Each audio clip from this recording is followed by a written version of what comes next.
17 अगस्त 2025 खैरतल तिजारी जिले के किशनगढ़ वास के आदर्श विहार कॉलोनी में एक 2 मंजिला घर की मालकिन मिथिलेश देवी को छत के ऊपर से अजीब सी स्मेल आती है। तब वो ऊपर जाकर देखती हैं, तब उन्हें कुछ समझ नहीं आता। तब वहाँ के कुछ लोगों को भी सेम उसी तरह का स्मेल आने लगती है। तो वो मकान मालिक को बोलते हैं, ये कोई जानवर का मरा हुआ स्मेल नहीं है, बल्कि शायद किसी इंसान का सड़ा हुआ डेड बॉडी का स्मेल है। तब मकान मालिक घबरा जाती है और 100 नंबर को कॉल करके पुलिस को बुलाती है।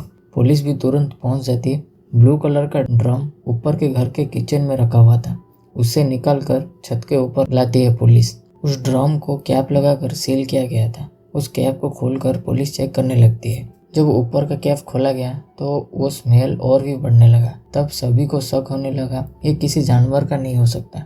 ड्रम के अंदर पहले एक कपड़ा था, तो अंदर का कुछ दिखाई नहीं दे रहा था। वो स्मेल इतना था कि वो कपड़ा भी वहाँ से निकल नहीं पा रहे थे पुलिस वाले। फिर उस कपड़े को जब निकाला गया तब सब हैरान हो गए, क्योंकि शक सही निकला। अंदर कोई जानवर नहीं, बल्कि अंदर एक डेड बॉडी निकली। मिथिलेश देवी को बुलाकर उस बॉडी की आइडेंटिफिकेशन किया गया। तब उन्होंने बताया कि ये तो हंसराम है, यहाँ 1.5 महीने पहले ही आया है रहने के लिए। इसके साथ इसकी वाइफ और 3 बच्चे थे, एक 8 साल का हर्षल और 3 साल की एक बच्ची और एक 6 महीने की बच्ची। 5 लोग यहाँ रह रहे थे। तो पुलिस उस जगह को और भी अच्छे से ढूंढती है और सबूत कलेक्ट करने लग जाती है, किसने मारा होगा और क्यों मारा होगा। पहले जब हंसराम की बॉडी को ड्रम से निकाला गया तब उसकी बॉडी पर नमक लगे हुए थे और गले में कट की निशान थी, लेकिन ये निशान काटने से आई है या नमक से, पुलिस को तब पता नहीं चला। ऑटोप्सी रिपोर्ट आने के बाद ही पता चलता। बॉडी को ऑटोप्सी के लिए हॉस्पिटल भेजा जाता है। उस घर में ना कि हंसराम की वाइफ थी, ना कि उसके 3 बच्चे, कोई नहीं था। जब मिथिलेश देवी को इस बारे में पूछा गया तो उन्होंने बताया कि वो लोग 16 अगस्त से यहाँ से गायब है और उनके साथ गायब था मिथिलेश देवी का बेटा जितेंद्र।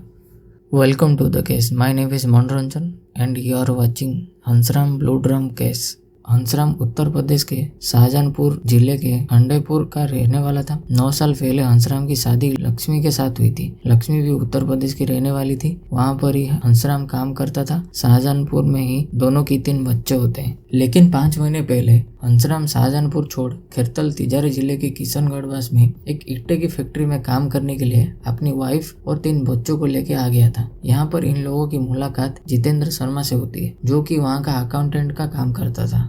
हंसराम वहाँ मजदूरी करता था और जितेंद्र वहाँ का अकाउंटेंट था।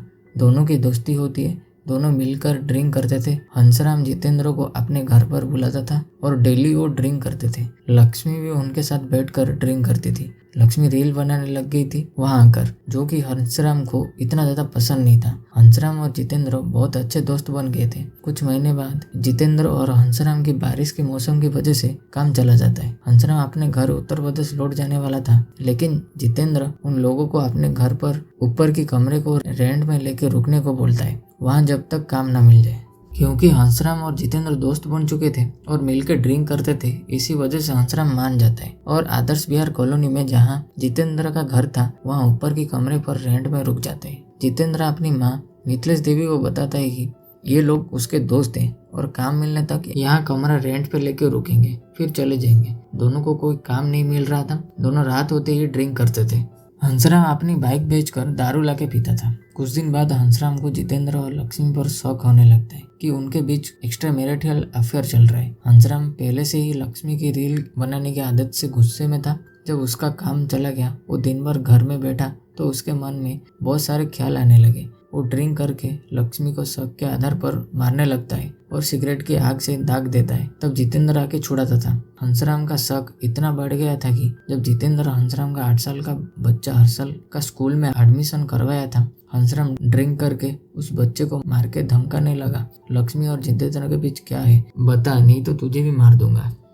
मिथिलेश देवी ने बताया कि लक्ष्मी उनके पास आके बताती थी कि हंसराम ज्यादा पीता है और उसके वजह से सब बर्बाद हो गए। लेकिन हंसराम अकेला ड्रिंक नहीं करता था, लक्ष्मी और जितेंद्र भी उसके साथ पीते थे। पीने के बाद उस शक के वजह से लक्ष्मी को मारता और जितेंद्र उसे छुड़ाने लगता। ये हर दिन का हो गया था। 15 अगस्त 2025 को जब देश की आज़ादी को भारत में सब लोग मना रहे थे, उस दिन रात को जो हुआ उसे हंसराम का 8 साल के छोटे बच्चे ने बताया।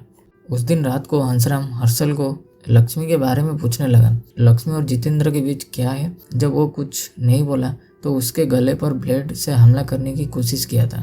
जितेंद्र को नीचे से बुलाकर ड्रिंक लाने के लिए भेज दिया। जब जितेंद्र ड्रिंक लेकर आया तब हंसराम, जितेंद्र और लक्ष्मी तीनों मिलकर पीने लगे। जितेंद्र और हंसराम ज़्यादा पीने लगे और नशे में धुत हो गए। नशे में धुत हंसराम को हर समय यह बात खटकने लगती थी कि जितेंद्र हर समय लक्ष्मी के साथ होता था, हर्षल का एडमिशन करवाया था, छोटी छोटी चीज़ों में मदद करता। इसी बात का गुस्सा और लक्ष्मी की रील बनाने की आदत से तंग आकर लक्ष्मी को मारने लगता है। जब ये सब हो रहा था तब वो 8 साल का बच्चा वहीं रहकर सब कुछ देख रहा था। जितेंद्र हंसराम को रोकने लगा।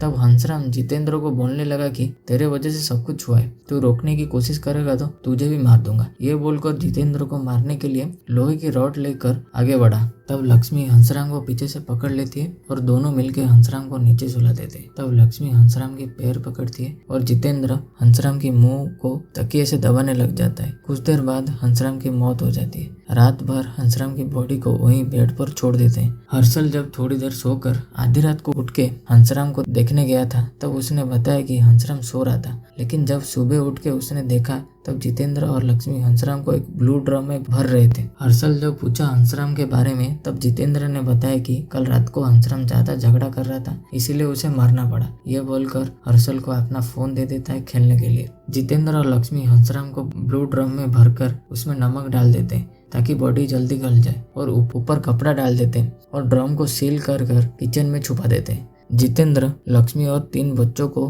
घर से दूर जाकर वेट करने को कहा था। वहां पर जितेंद्र बाइक लेकर आया और चारों को बैठाकर भाग गया। 17 अगस्त को अजीब सी स्मेल की शिकायत से पुलिस आई और हंसराम की बॉडी को निकाला गया। तो पूरे इलाके में डर का माहौल बन गया था क्योंकि कुछ महीने पहले ही ऐसा एक केस मेरठ में हुआ है जिसको सब जानते हैं। इसके बाद पुलिस ने 4 टीम बनाई। राजस्थान, हरियाणा और यूपी सब जगह जाके ढूंढने लगे।